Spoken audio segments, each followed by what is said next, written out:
Subscribe to Keep It Terrifying for creepy tales, horror, and nightmares you won't forget. Don't miss out. Hit that subscribe button and keep it terrifying. Title: The Sand That Watches. Part 1, Red Skies, Dead Silence. Ice had always hated the desert. Even as a kid, driving through dry stretches of nothing with her dad, she'd cover her face with a hoodie and pretend the outside world didn't exist. Too quiet. Too empty. Like the land had forgotten what life even was. So when she got the call from her half-sister about the inheritance, a rundown research station in the middle of a desert that didn't show up on Google Maps, Ice almost ignored it. But money was tight. Her sister sounded shaken. And curiosity was a dangerous thing. She arrived 3 days later. The station was a squat, sandblasted building, half buried in red dunes. No roads led to it anymore. Ice had to hike the last mile after her rental got stuck in soft sand. The wind stung her skin like tiny blades. The sky was an odd color, not blue, not gray. Red. Like the atmosphere itself was rusting.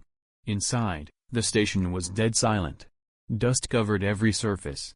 Old tech lay scattered, data tablets, cameras, a shortwave radio blinking with no signal. One wall had been scrawled over in permanent marker. Phrases repeated over and over. Do not go out when IT whispers. The storm has eyes. If you see IT sees you. Ice took pictures. Weird, yeah, but maybe her dad, who had owned the station years ago, was just losing it at the end. She barely remembered him. But then she found the basement. Behind a heavy hatch, half buried in sand. It led to a narrow stairwell that descended deeper than seemed possible. Way below ground level. She had to use her phone flashlight. There were no lights. Just a faint humming sound. At the bottom was a locked door, with a keypad. The display was cracked, but flickering faintly. Scratched into the metal above it. Eyes are not enough. She didn't know what it meant. She didn't sleep well that night. The wind screamed outside. Sand scraped against the windows like fingernails. In the middle of the night, her watch buzzed, movement detected. She checked the camera she'd set up by the main entrance. Nothing there. Just sand. But the timestamp was wrong. It read, 2:17 a.m., October 9, 2031. 10 years into the future. Ice blinked. Rebooted the system. Now it read, 2:17 a.m., October 9, 2021. Her real time. But the recorded footage remained unchanged. And in the frame now was a shape. Standing still. Not moving. Not walking. Just waiting. Vague, tall, featureless. As if the sand itself had formed a body. Ice froze. The wind outside stopped. Dead silence. Then the low-frequency hum started again, from the basement. That door. The one with the phrase above it. Eyes are not enough. She went down, heart pounding, and stared at the keypad. The screen had changed. It now read, "We see you, Ice." She hadn't entered her name. She hadn't said it aloud. The sand began to tap softly against the metal walls.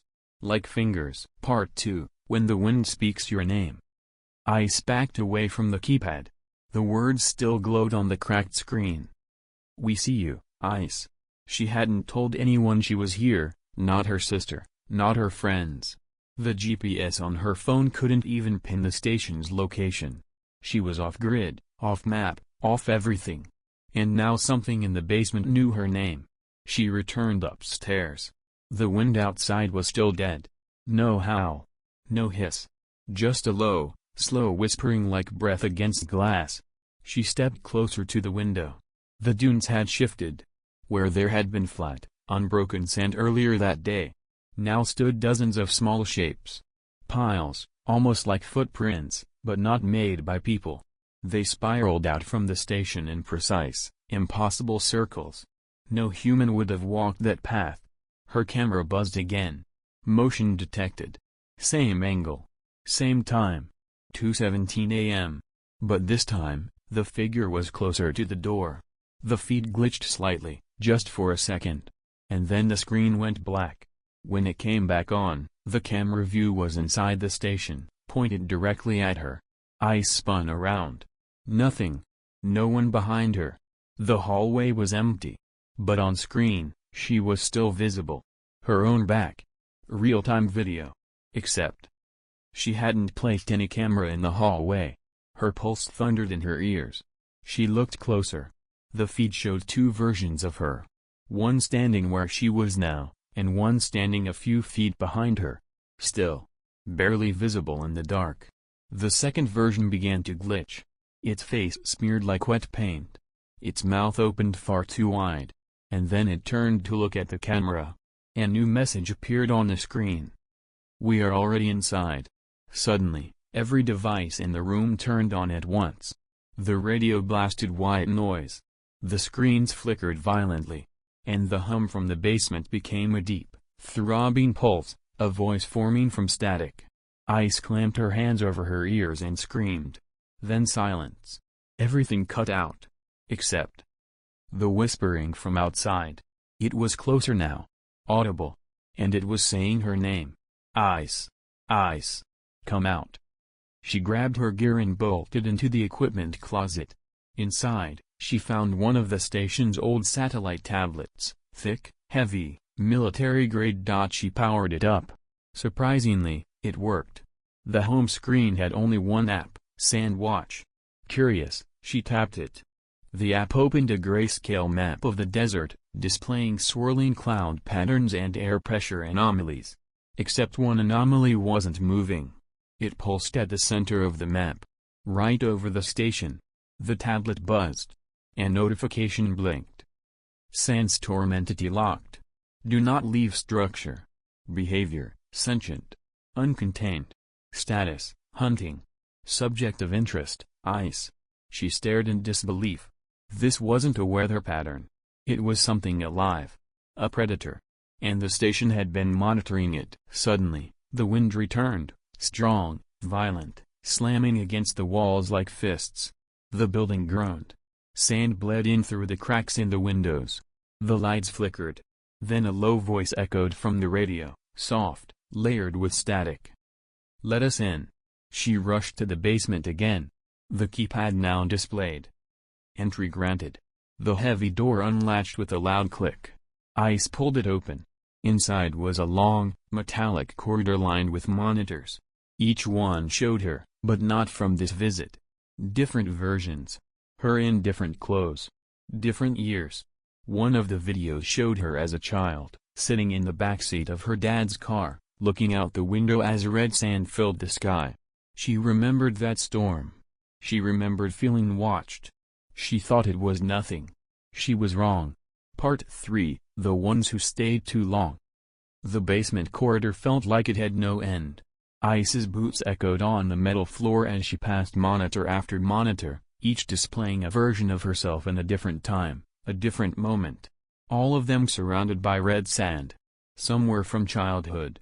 One was from her college dorm room, during a storm she vaguely remembered. Another showed her asleep in bed, while grainy shapes shifted in the hallway just outside her room. She stopped breathing when she realized these weren't memories. They were recordings. From angles no one should have had access to. Ice reached the final monitor. This one showed a figure in a white lab coat, seated at a desk in a dark, low-ceilinged room. His face was obscured, but something about the slope of his shoulders, the way he tapped his pen nervously. It was her father. There was no audio, only flickering subtitles across the screen. Subject 17A, Ice. Exposure began earlier than expected. The storm recognized her. Bonded faster than any previous case. I tried to shut the program down. They wouldn't let me. They said the sand was learning, mimicking, building something with what it stole. If she comes back here, it'll finish what it started. Ice stumbled back from the screen. She felt cold. Buried under heat and sand and secrets. She hadn't just inherited this place. She'd been bred for it. The tablet in her pocket buzzed again. She yanked it out. Sandstorm intensifying. Entity changing pattern. Project Mirror Dune breach imminent. All subjects will be reintegrated. Reintegrated? The building shook. Dust rained from the ceiling. Lights burst. The hum from the basement transformed into a full-blown voice, hundreds layered atop each other, speaking in unison. Ice. Ice. Ice. Come back. Come back. Come back. She ran. Back up the stairs. Into the main hall. Sand was pouring in through the window seams, writhing like it was alive. The storm outside wasn't just wind anymore, it slithered. Every gust sounded like breathing. Like laughter. The front door exploded inward. A wall of red sand came rushing in. But it wasn't natural. The grains didn't scatter, they crawled. Like insects. They pulled together into a shape. A human outline, tall and faceless, made of nothing but compacted sand and stolen voices. It stepped toward her. Ice, it whispered. You left us. She turned to run, but the floors twisted beneath her. The station was changing, walls bending inward, turning to dune, monitors melting into heat haze. The building wasn't being destroyed. It was being absorbed. The sand wanted her. Had been calling her. Since childhood. Since the first storm. Every memory, every strange moment, every glitch of déjà vu, it had all been the same thing, waiting for her to come home. Back to the desert. Back to it. She made it to the stairwell, slammed the basement hatch closed behind her, and locked it. The whispers grew muffled but stayed constant. And then, through the cracks, a breath of sand slipped through. It twisted upward, forming a familiar face. Her own. But the sand version of her looked older. Worn. Eyes hollow, mouth full of grit. It spoke with her voice, just slightly off. You're the 17th copy, Ice. They didn't tell you? All the others wandered into the storm and never came back. But I did. And now you will, too. Ice backed against the wall, clutching the tablet like a weapon. The screen flashed one final prompt. Project Mirror Dune, terminate subject? YN. She hesitated. The sand smiled. Part 4, Mirror Dune. Ice's thumb hovered over the tablet's prompt. Project Mirror Dune, terminate subject? YN. Her pulse thundered. She didn't even know what terminate meant in this context. Was she the subject? Was it the thing made of sand? Was it both? The sand face, her face, kept grinning, grain spilling from its mouth like dry blood. You already chose, Ice, it whispered. You chose when you came back. Suddenly, the tablet flickered. Lines of code began scrolling faster than she could read. Behind it, the sand shape started to change, convulsing as its skin shifted through faces, hers, her father's, strangers she didn't recognize. They all whispered the same word, home. The tablet beeped again. A new line appeared. 17 previous instances lost to storm. Current instance, 18. Merge protocol initiated. The floor vibrated. The ceiling dripped sand. The air thickened, heavy as water. The station wasn't just collapsing, it was converting into something else. Something like a cocoon. The sand face lunged forward, pressing its grainy hand to her chest. She felt heat and cold at once. For a split second she saw flashes, herself walking into a storm as a child, her father's face behind laboratory glass, the words "if you see it, it sees you" written in his handwriting, a giant swirling eye of red sand opening in the dunes. Then she was back in the basement, panting.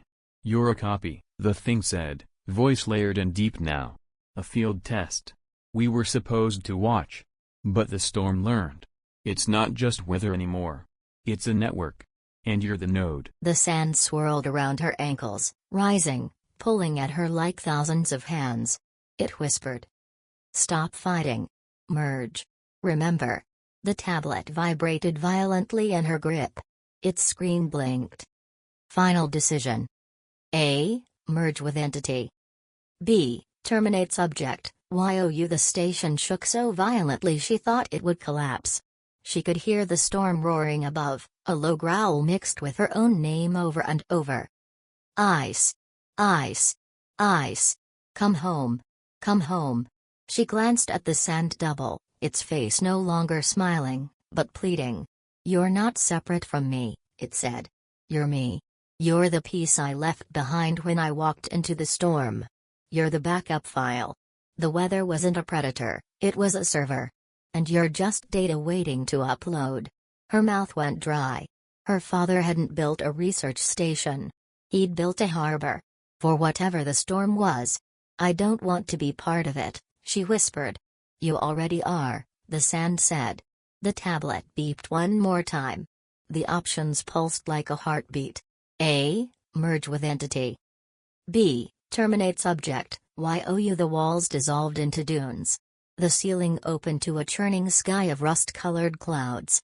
A towering shape rose from the storm, something vast and humanoid but not human, with hundreds of glinting eyes swirling in its chest. It bent down, its voice the wind itself. Decide. Ice's finger trembled over the screen. Part 5, The Last Dune. The wind's roar became deafening, like 1,000 voices pressed against the station walls. Sand poured through every crack, spiraling upward as if gravity had reversed. Ice stood ankle-deep in it now, clutching the tablet like a lifeline. A. Merge with entity. B. Terminate subject. YOU. The options pulsed on the screen, red and white, like a heartbeat. Her sand double reached out a hand, trembling. Its voice broke, sounding suddenly human. Please, Ice. We've been waiting so long. We're scattered across the dunes. Every version that ever walked into the storm, lost, broken. All of us. You're the last one. The towering figure outside bent lower, its swirling eyes blinking like storm beacons. The wind softened into a whisper. Come home. Ice thought of the note scrawled on the wall upstairs, the storm has eyes. She thought of her father's recordings, of his warnings, of the little girl staring out the car window at a red sky that felt alive. She thought of all the times she'd felt like she didn't belong anywhere. She understood now. She wasn't being hunted. She was being called back. Her father hadn't been studying the storm. He'd been trying to hold it back. Trying to keep it from pulling her in. He'd failed 17 times. She was number 18. The sand wrapped around her waist now, warm as blood, heavy as water. She raised the tablet high. The screen shook. Her thumb hovered over A. She could merge, become whole again, end the loop, but lose herself to whatever the storm truly was. Or she could press B. Delete herself, the last fragment, and leave the storm blind. Empty. Without its final node. The sand double's face flickered between hers and her father's. If you delete, we all stay scattered. Half born, half dead, whispering forever in the dunes, it said. If you merge, you become us. All of us. We live. Ice stared into its hollow eyes. No, she whispered. I'm not your node. I'm not your data. She pressed B. The tablet screamed, a burst of static that made the walls shake. The storm outside convulsed, swirling violently. The sand double's face twisted in agony as its grains began to unravel, scattering upward in a crimson spiral. You can't, it hissed. We'll. It broke apart, dissolving into nothing. The towering figure outside howled, its many eyes flickering out one by one like dying stars. The wind screamed so loud it almost tore her eardrums. Then. Silence. Everything froze. The sand fell to the ground like normal grains. The sky lightened, red bleeding back to pale gold. The storm collapsed in on itself, shrinking into a single, thin funnel far off in the dunes before vanishing entirely. The tablet in her hands went dark. Its screen cracked down the middle. For the first time since arriving, she heard. Nothing. No whispering. No calling. Just a dead, empty desert. Ice dropped to her knees. She felt strangely light, almost hollow. Like a weight had been ripped from her chest. She glanced at her reflection in a shard of broken glass on the floor. Her eyes looked normal. But for just a second, she thought she saw a flicker of red sand swirling in her pupils. And then it was gone. She stood, walked to the station's door, and opened it. The desert stretched for miles, dunes shimmering under a rising sun. No footprints. No circles. No figures. Only silence. Ice stepped out. The sand shifted softly beneath her boots, almost like a sigh.